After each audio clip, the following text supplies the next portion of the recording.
દબાણ કરનારાઓની ખેર નથી। ઘણા સમયથી રાજ્યમાં ઝુંબેશ ચાલે છે અને કચ્છમાં ગેરકાયદે મસ્જિદ પણ કરાય છે ધ્વસ્ત।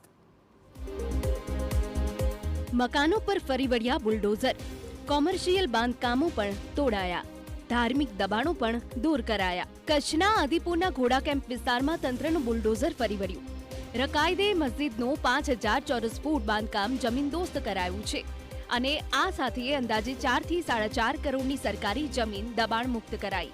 દબાણ મુક્ત ગાંધીધામ અભિયાન અંતર્ગત ગાંધીધામ મહાનગરપાલિકાએ ગેરકાયદે મસ્જિદ સહિત 20 જેટલા અન્ય બાંધકામોને અગાઉ નોટિસ ફટકારી હતી।